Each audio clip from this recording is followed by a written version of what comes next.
We're here today not only for the opening of this office, but also to launch our AIEP. If you haven't heard of that before, that is our Access and Inclusion and Employment Plan. I would like to say a quick thank you to everyone who's joined us. We have a range of people, including our CE, our Chairman of the Board, a new NTIA board member, a heap of LWB staff, and even some of the Newcastle City Councillors. So I think I'll hand over to Rob to do our Acknowledgement of Country.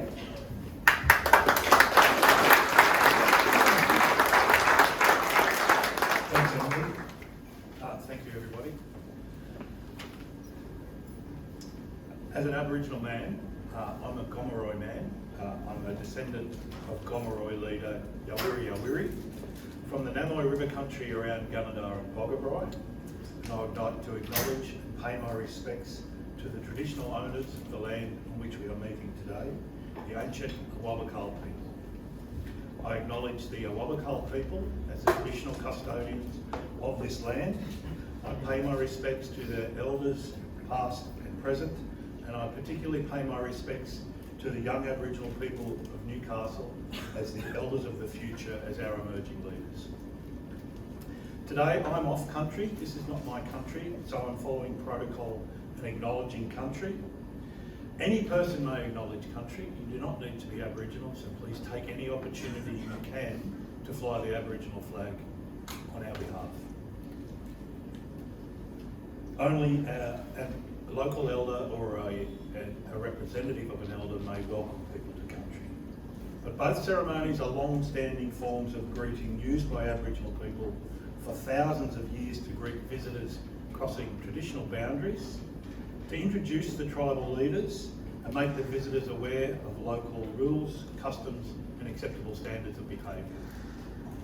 In return, they promised to look after your spirit and body. If you became ill, they would nurse you back to health. If unfortunately you passed away while on country, they would take your body back to where you came from so that your spirit could re-enter the spirit world. It's a very, very strong social compact that we're forming today. As the custodians who looked after and were responsible for this part of the world, this is country where Awabakal people prospered. This is where they fished and hunted, cultivated and gathered and harvested native plants for food, celebrated their rituals and ceremonies, and educated their children in the traditional ways of Aboriginal life. That is, care for children, care for elders, and care for country. Just behind the building, that part of Newcastle, close to Newcastle foreshore, was known as Mikariba. It means plenty honey here. It was a huge flower garden. And this spot right here, if you walk across past ridges to the harbour, that was known as Malubimba. It was the place of the sea ferns. But it only applied to a small portion of the harbour, and too often you will hear Newcastle Harbour referred to as Malubimba. That's not true. Only a small part of it was Malubimba. On the other side was Carrington, or One by Gamba. You could walk there when the tide was right, because this was a river delta. One by Gamba means the mud crab place. So that's where, obviously, you went for mud crabs. But this was, in the sheltered estuaries and mangroves, an absolute supermarket of food. Prawns, oysters, fish, edible shellfish, the occasional whale would wander in, abundant vegetation on shore, sea and land-based birds, marsupials and other mammals and reptiles. There was food everywhere. Today we had planned a smoking ceremony, an integral part of celebrating Aboriginal connection to country. The smoke assists in cleansing the area and the people of any bad spirits, and it's meant as a goodwill gesture. It's a gift, a blessing, and it is to promote the protection and well-being of all those present. It's about helping people get on together after mutually participating in ceremony together. And the smoke captures some of the essence of those who participate and spreads those qualities into the local atmosphere. In particular, things like honesty, respect and integrity. Unfortunately, the contemporary world doesn't like smoke very much. And so, unfortunately, we were unable to share this ceremony with you today. My elders, Aboriginal elders, hold the memories, the traditions, the culture and the hopes of Aboriginal Australia and deserve our respect. I extend that respect to my Aboriginal brothers and sisters who are here today, but also to my non-Aboriginal brothers and sisters who are here today. Always remember that this land is, was, always will be traditional Aboriginal land, and we must always remember and respect our old people. Thank you for the opportunity to share this with you today.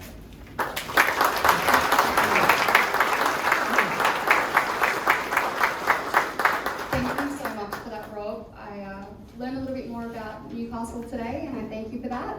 And even though we couldn't have a smoking ceremony, it was still a very beautiful acknowledgement, so thank you. So, I know a good number of you here, but a lot of you who don't know me, my name is Emily Reaper, and I'm an employee at Life Without Barriers in our Sydney office. Even if you do know me, you might be wondering why I'm here emceeing this event. Probably should have mentioned that I'm the MC, but it wasn't obvious. But I'm here emceeing it with my co-chair hat. I currently sit as the co-chair of our Disability Ability Wellness Network, which is currently known as our Dawn Network. And I co-chair that alongside Dwayne Brumby, who is raising his hand right there with the beautiful blue hair. He's based here in the Newcastle office, so if you ever have any questions about the Dawn Committee, I'm going to throw him under the bus a little bit. So feel free to go there. In what is a completely amazing coincidence and something that was not at all planned, today is actually my 6-year anniversary as an employee of Life Without Barriers. So for me, this is quite an amazing feat, and I'll go into a little bit of why. When I started working at Life Without Barriers, it was a part-time role in the Pitt Street office, and I had been unwell and unable to work for a full year prior to starting at Life Without Barriers. Employment is something that as a society, we hold so much value in. The first question anyone asks you when you meet them is, hey, who are you? What do you do for work? It's such a big part of our identity. When you're someone with a disability and this question is asked to you, it can be quite daunting. Not only because you may not be working, but because you also don't feel like you're in a role or a position that truly reflects who you are as an individual or what your capabilities may be.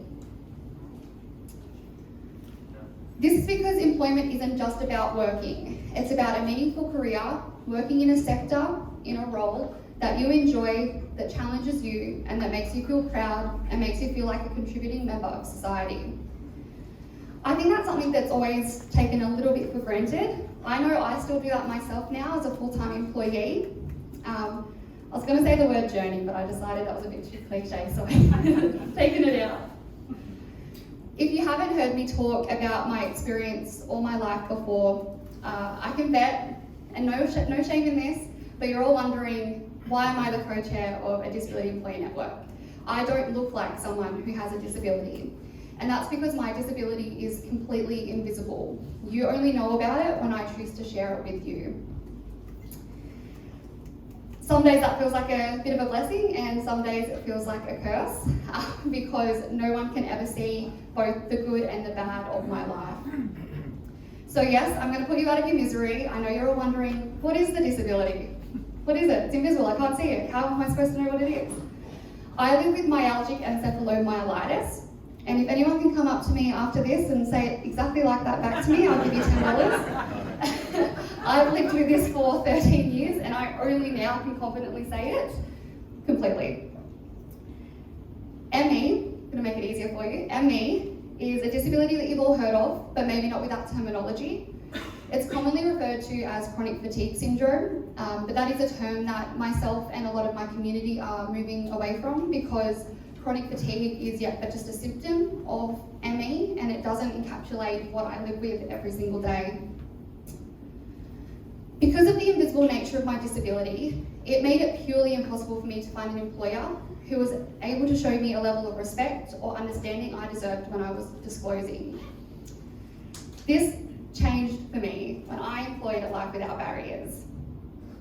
I walked out of my interview begging, crying, that I would get this job, because from that moment, from that interview, I walked away knowing that I had just interviewed at an organisation that almost couldn't really care less that I had a disability. They were like, you're you have your capabilities, we know you can do this job, you're welcome here, you're part of this organisation.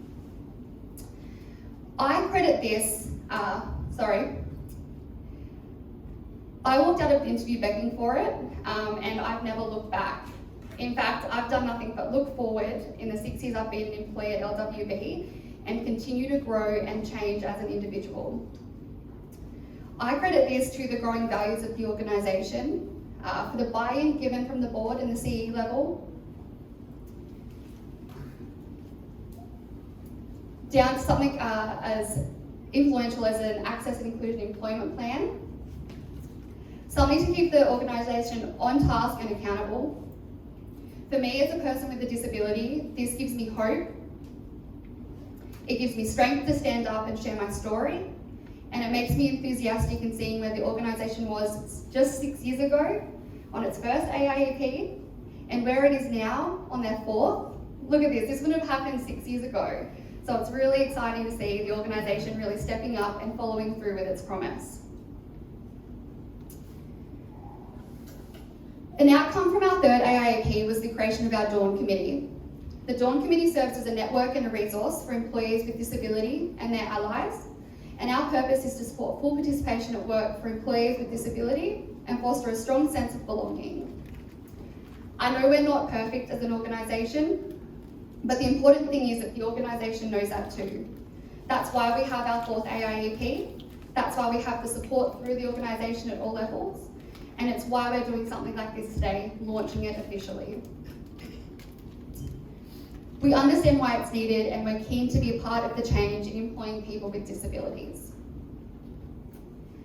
Today, I have the pleasure of introducing some of our guest speakers that you can see up here alongside me.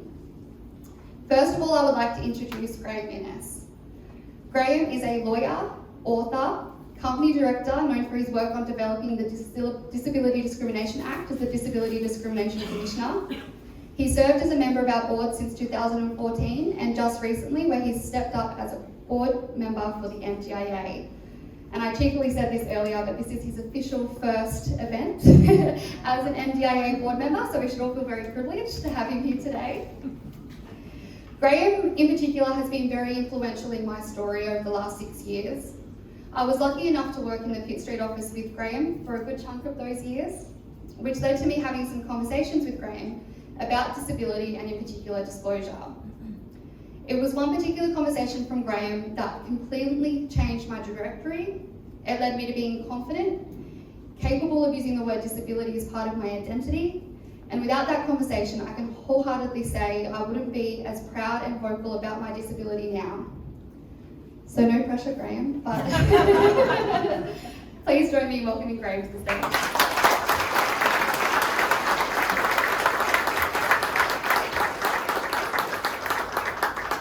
Thank you very much, Emily, and may I begin by acknowledging the traditional owners of the land on which we meet today. Thank you, Rob, for that acknowledgement earlier this morning.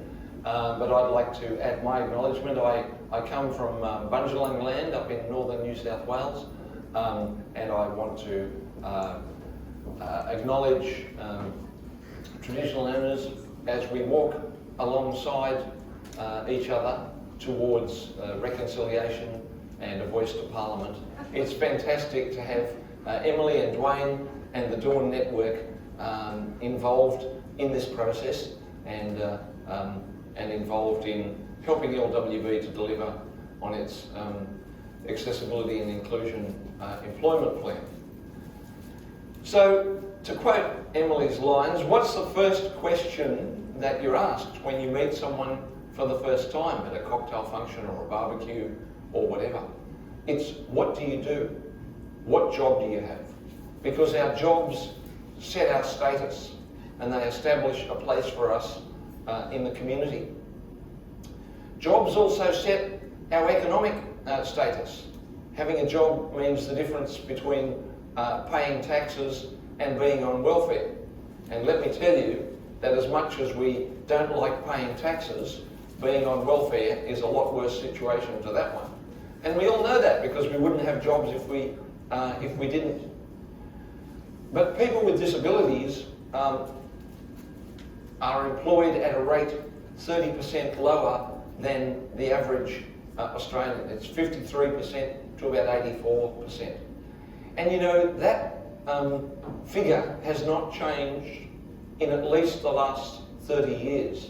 Dylan Alcott, our Australian of the Year, commented at the time of the recent Job Summit that it hadn't changed in his lifetime. And when you put it in that context, it's a pretty staggering and concerning situation. And I think those stats actually overrepresent the situation, because I think many people with disabilities have given up and withdrawn from the workforce. So I think the gap is actually worse than that. And that's a terrible situation for us to be in as a country. People with disabilities, and all these things I'm going to say now, don't just come off the top of Graham Innes's head. There's actually statistical support for them. People with disabilities take less sick leave. We make fewer workers' compensation claims. We stay longer in jobs.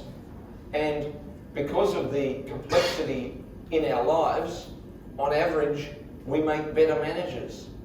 Now, if you had all those four things as an employer, that's a pretty good set of stats to have in front of you. And as I said, they're all researched. But we're not employed at the same rate as everyone else. You know, when many years ago, as you can see from the colour of my hair, which is pretty white for those who can't see it, I went through university and I started to apply for jobs. And I spent a year where I went for 30 interviews. That was after I took the fact that I had a disability off my CV, because before that I didn't get any interviews. So the first time employers knew was when I turned up. And I went for about 30 interviews in different legal jobs at a time when there weren't so many lawyers, we weren't training as many lawyers, and my mates at university were just walking into jobs without too much problem. And I couldn't get a job as a lawyer because people couldn't understand how a blind person could work as a lawyer. And finally I worked out that what I had to do was to start at the bottom. And I took a job in the New South Wales Public Services as a clerical assistant. I used to joke that I was the only clerical assistant in the New South Wales Public Service with a law degree, but I think it was actually true. And that first job consisted mainly, it was at state lotteries, of answering the telephone and telling people the winning lotto numbers. And you really need a law degree to do that. And I was made redundant from that particular job by an answering machine, which sort of tells you something. Now I did go on to other jobs, firstly as a clerical assistant, then as a clerk, and then eventually as a legal officer. But it was only when I was at the Department of Consumer Affairs that Dave, the senior legal officer at the department, decided to give me an opportunity as a lawyer. What I'd studied for, what I'd worked for all of those 4 or 5 years beforehand. And he wasn't sure that I could do the job, but he decided to give it a go. And Dave's change of attitude changed my life. People with disabilities have to do this. We start at the bottom, we have to work our way up, we have to prove ourselves at every level, and even when we get jobs, we're more than often, more than the average, not promoted and not trained to advance our careers. And it's pretty disappointing for Australia, not just for people with disabilities, when you think that we make up around 20% of the population. What a missed opportunity for Australia. But I think it's even more disappointing for people in the community services sector, or organisations in the community services sector, because If this sector, which is the sector supporting, amongst other things, people with disabilities, can't get it right, then how can we expect the rest of the community to get it right? And that's one reason why this plan of LWBs is so important, because it's a plan for LWB amongst the 66 items that it involves, but it's a plan for others as well. So LWB wants to not only continue on this journey, but it wants to encourage others to join it on the journey. Life Without Barriers becoming a even more inclusive employer is on the front of his mind, so join me in welcoming Greg to the stage.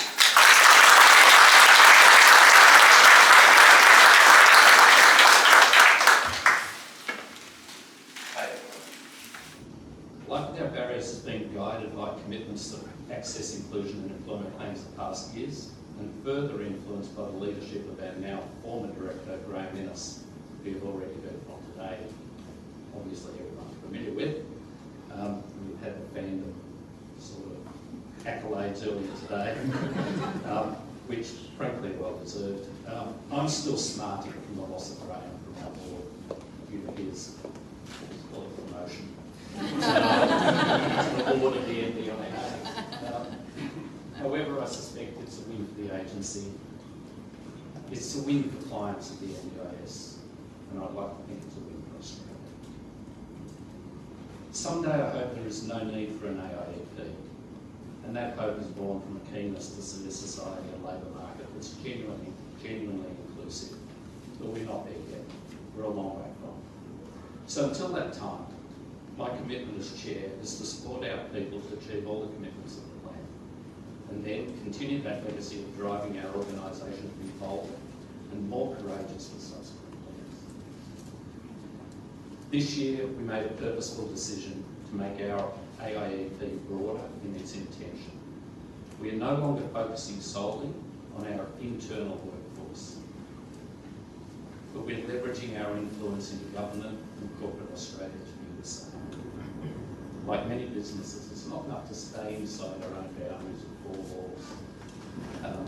We have influence, and we'd like to think we use it prudently, but also ambitiously. Finally, I would just like to call out our internal disability awareness and wellness network, DAWN, as you've heard. All of the members who we sat down with today, they've been such a large part of this plan. And I also believe some of our youth employment pathway team at present who have started bringing opportunities to reality for young people, including transitions from school to employment and employment readiness programs. I'm optimistic about the future and so pleased that Life Without Barriers has committed to this journey. Now let me hand back to Emily and we can get on with some other important conversations.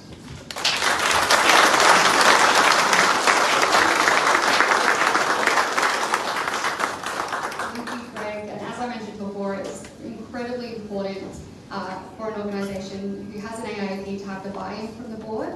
And as you can all tell when Greg speaks, it's very clearly there. He's very keen on making sure that us as an organisation are employing people with disabilities. Now, I move to maybe my favourite speaker of the day. Not that I have favourites. I'm about to introduce you to Paul. Paul is a community rehab support worker based in South Australia. He's a father, an avid reader, and has a deep love of music. You've been warned, don't ask him about music. He's going to speak about his personal experiences of getting a job, what gaining fulfilling employment means, and what working with an organisation that creates an open and empowering culture can create.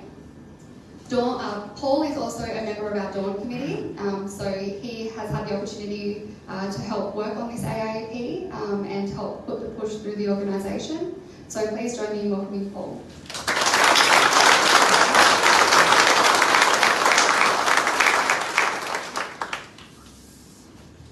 Thanks, Emily, and thanks Greg and Graham as well.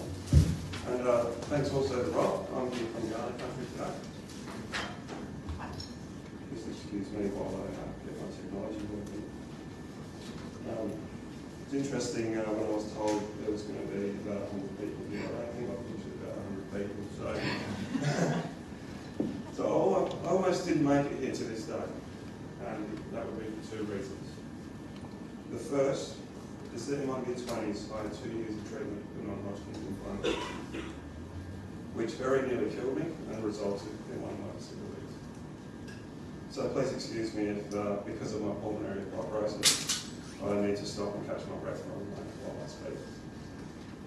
The other is because I almost left behind a career that I love, because of bad workplace experience colliding with two of my disabilities. So you also might excuse me if, because of my autism and my ADHD, if I maybe go on a bit too long today, get sidetracked, get distracted, or become anxious later on when I'm trying to have a conversation with you. I feel it's important to tell you from the outset about my disabilities so that there's some context around how my life has been impacted by them. I live both with disabilities that I was born with and those I've acquired, but as the same for Emily, largely invisible to most people. I was born autistic and ADHD and have experienced subsequent depression and anxiety, which so often accompanies autistic individuals. How I view my experience of disabilities is important. I prefer to refer to myself as autistic, as ADHD, as they are inextricably linked to my identity. But I also refer to myself as a person with pulmonary fibrosis. So today I want to be clear, I don't speak for others with disability or for anybody else in this room. I only speak for myself and my own experience today. My own employment history is checkered, which is not unusual for someone with disability, and Graham has touched on that earlier today. I've been able to mask my autism and ADHD enough to get through the application and interview stages of employment. But often a lack of understanding or acceptance has led to barriers in maintaining work. A few years ago, in a previous organisation, that all changed though. It changed with a manager that was supportive of me and willing to help me shape my role around my then newly diagnosed autism. I, as an individual, had not changed after my diagnosis, but my understanding of why I was the way I am was revolutionised, and my manager at the time embraced this. And honestly, after a lifetime of feeling ostracised for being different, to have someone in my corner encouraging me to explore these feelings and explore my differences, it was amazing. However, a change in management also led to a change in attitudes towards myself. This deteriorated my sense of safety and well-being in that workplace. This was a culture where lived experience of disability or mental illness wasn't openly embraced, and talking about lived experience was discouraged. The organisation had no policy, no framework, or even commonly discussed sets of values around employing people with lived experience. This change of management was a huge setback, not just for my confidence at work, but for the workplace itself. No, that's my fault. But if I think about my career up until this point, the manager who supported me through my diagnosis was the outlier, not the default.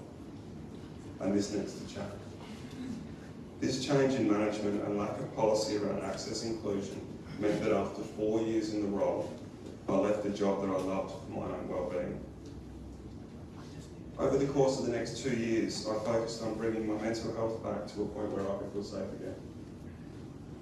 This included my first and only stay in hospital as a result of declining my mental health. Now, I will only work for an organisation that will have me as I am. That includes embracing my disabilities along with my skills and experience. Thankfully, I now have that in life without barriers, and I'm grateful that I'm back to doing what I love in a role that I'm not too shy to admit I am bloody good at.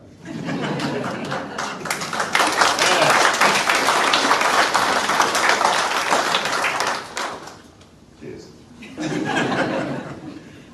Yet, even with these experiences, and despite how proud and socially conscious I am, I still find that there are times when I give the safe or socially acceptable response to disability. And I want to tell you about one of these times because it actually matters. A few years ago, when I told my teenage son about my autism diagnosis, he responded with the classic, "Dad, does that mean I'm autistic too?"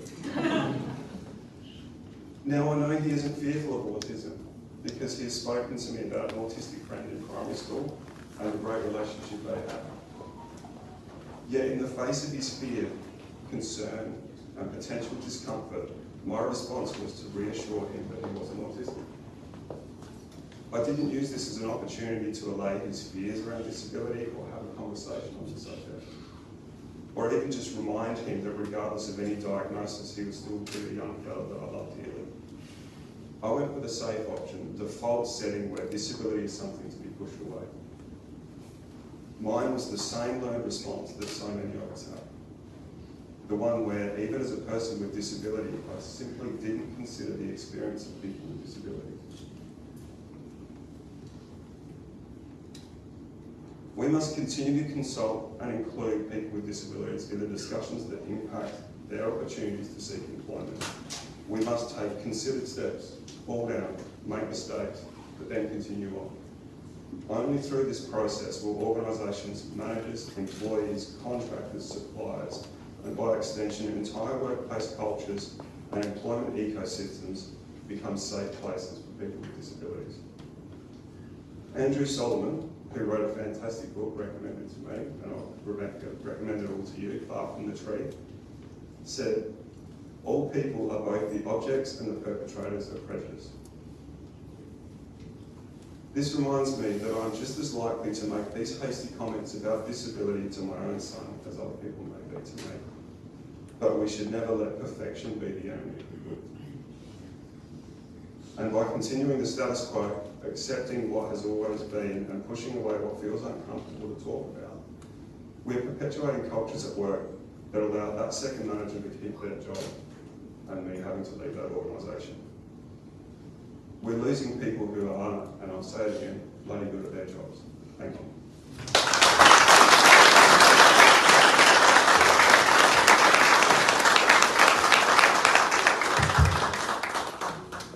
Paul, thank you so much. It's not often that I am left speechless, but you have done just that. Thank you for all of the words you've just shared with us today. Oh, a bit emotional actually. Got to me a little bit. I'm going to move to our next speaker, and one that I hope everyone in this room knows is our CE, Claire Ross. For me, I've known Claire since the day I started at Life Without Barriers, and as a young woman with a disability, but particularly as a young woman, getting to see a very strong, capable woman as the CEO of our organisation just gives me that little extra comfort and makes me want to almost learn from you as much as I can and think to myself, what would Claire say? What would Claire do? Yeah, I don't know. But it means a lot to work for an organisation that has a CE like you at the helm and really emulating what it is to be an employee at Life Without Barriers. So please welcome me and joining Claire.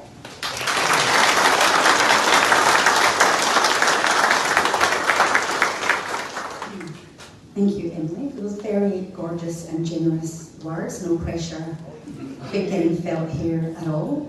Look, I just want to say a couple of words, and then Dom and I have something that we are going to do together and to celebrate and recognise the occasion. So firstly, again, Rob, beautiful welcome, but a story for us around the land that we are on as well. I live in Newcastle, and it's really important for us as non-Aboriginal people to hear the stories that form the land that we have the privilege to live and work and raise our families and live our lives on as well. So I really thank you for that. It's a story that, as you say, that then we have to continue with our children as well, even as non-Aboriginal people. That burden doesn't only sit with Aboriginal and Torres Strait Islander people. So thank you for that, Rob. I really appreciate that. So obviously, for us, this is a big deal. So we chose to make a celebration of this plan. We chose to bring everyone together. We haven't been doing that for a very long time. So it's been a long time since, as a team, and we have all been in the same premises together. When you're in groups this size now, I don't know about you, but I almost feel like, oh my goodness, are we all allowed to be in this space together? Because we haven't been able to do it for so long, and it's fantastic to see everyone here. Like, I feel really, as you can hear, a bit emotional to see everyone. I haven't seen people's faces actually like this in so long. So I really thank you all for choosing to be here and to share this really important moment with us. It makes me feel really, really proud that so many people came along for this event, and I hope you feel the same when you look around the room and when you take time to talk to your colleagues that you probably the same haven't seen in a long time. Now, I do have a couple of things I want to say. Firstly, I do want to just recognise Graham for coming back, as John said, because he's not with us anymore. And it is an absolutely wonderful thing, as Greg said, for Australia, that Graham is on the board of the NDIA. And what better person to be on the board of such an important organisation in this country, particularly for the people that we support and the work that we do. So, I was gutted when Graham said he was going to leave, but it's for a really good thing and a really good thing for this nation. But for Graham to come back and to be with us today is for two reasons I'd like to thank Graham. One, this is an issue that Graham has been a passionate advocate for, and something that we want to really deliver on. Also out of respect to the leadership that Graham has provided us as an organisation. And the second part is because Graham has been so much part of the journey, we just didn't feel remotely proper holding an event like this for an accessibility, inclusion and employment plan without having Graham be part of it. Because a huge reason that we're here and we've made the commitments that we have is because of Graham's leadership for the board and all of the senior team, and conversations individually with Emily and other staff members as well. So Graham, I really so appreciate this. And Graham hopefully goes off to his next chapter in the NDIA board, knowing that we are all behind him, and we promise not to phone him about our personal issues with the agency. And also to hear from our chair. Greg joined us during, sort of COVID days as such, and so hasn't really had an opportunity to get out and about as much as we would want him to, but he takes every opportunity that we can create in the last few years. And so I just really encourage people that haven't had an opportunity to meet our chair. And he's very friendly, very engaging, and likes to chat. So don't be shy. It's just so important that to make really good decisions for the board, the more they understand us, the work we do, the people we support, and who we are as carers and staff, the better decisions they will be able to make as board members as well. So don't hesitate to have your chat with Greg. And to Emily and Paul for sharing their personal stories. All of us who live without a disability, we all have a responsibility to take this plan. I'm not going to deliver this plan alone. I am determined, and everyone here knows I can be assertive when I have to be. But I am not, and I cannot deliver this alone. We are going to do this together. All of us, every single conversation we have, decision we make, the way we behave, the way we role model, and how we bring those values that are on the wall up there to life in our journey around employment for people with disability. That's who's actually going to achieve this plan. And to help us keep motivated on that, then we want to hear the stories, and we don't want to forget the stories from people like Emily and Paul, because we're people.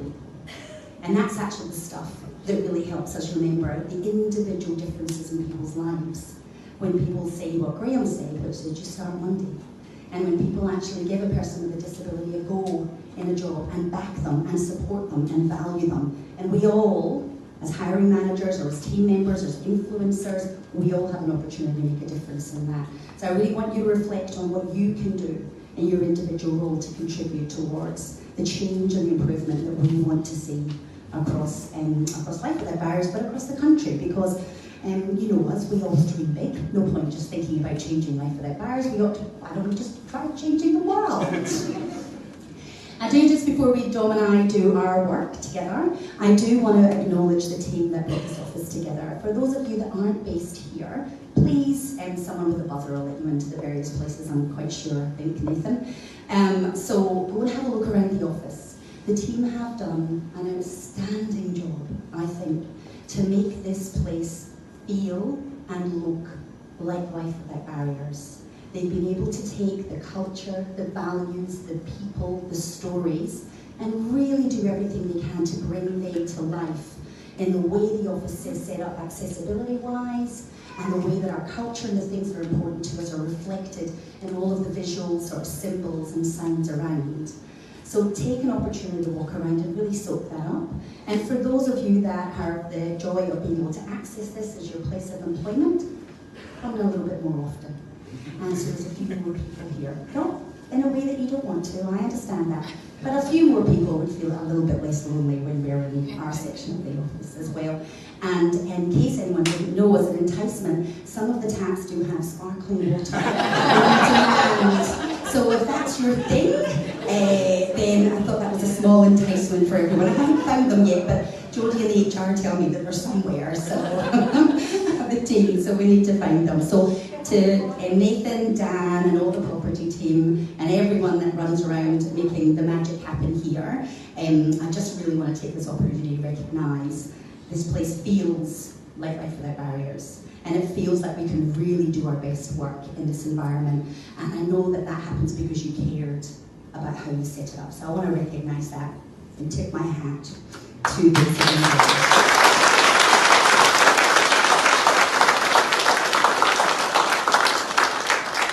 All right, now Dom, we're under pressure not to mess this bit up. So many of you may know Dom. He works in our marketing team and does a lot of our fabulous graphic design work. And what we didn't maybe know about Dom, if you don't mind me sharing Dom, that Dom's also an artist. And so Dom has been very generous and actually prepared a piece of work that we are now going to unveil together, I think. And Dom is going to then share a little bit about the piece. And we're going to position this in the office to really mark and recognise and remember this moment. And when you walk past this painting, I want you to remember the commitment that you're making to all of us today about what your role is in bringing the AIB to life. So Dom, let's see if we can do it, shall we? All right. I've been warned to be very careful, so this could be a disaster.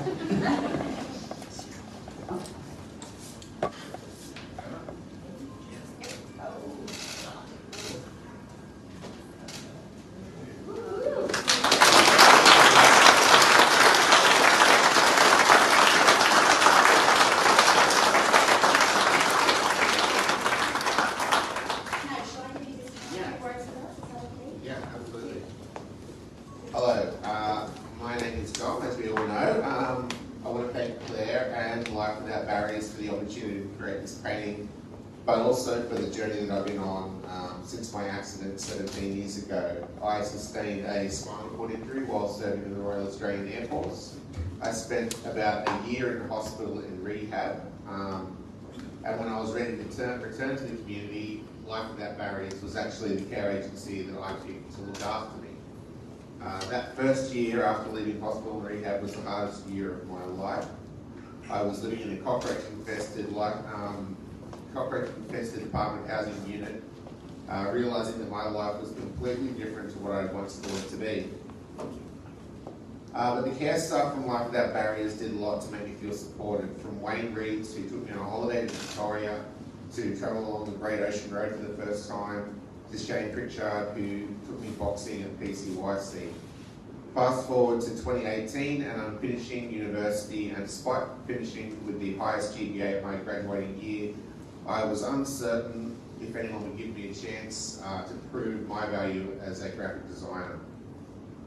This brings me to the fact that my life would go full circle and Life Without Barriers would offer me a job as a graphic designer and make me feel welcome and part of the family, and not like my disability was the reason I was getting the job. So for me, the painting is about the divisions which are in the community, represented by the different coloured paints. Some of the divisions are more prominent than others, and that seem to divide us. As we travel through these various communities or colours, we mix them together and blur the lines of these different communities. Whatever our ability, sexuality, ethnicity, gender or point of difference may be, we're all part of the same canvas, and by working together we can create a more vibrant, colourful community. So thank you again, Claire and Life Without Barriers, as well as everyone here for the work that you do, because I know firsthand that this community is making a real difference in people's lives.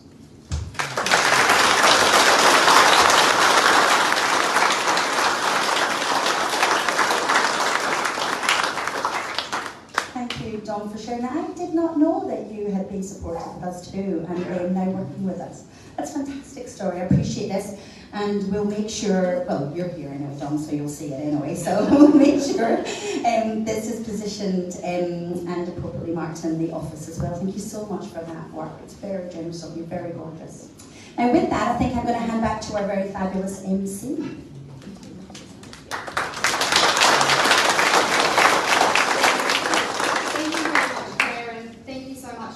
I'm sure I'm not alone in being curious if you're taking commissions. It's very difficult for me, Graham. So I might email you on the side about that later, Dom.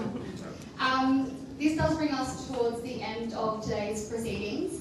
And on behalf of Life Without Barriers, I would like to thank you all so much for coming. If you take one thing away from today, I hope it's that you start to question what a disability looks like to you, what that word means to you.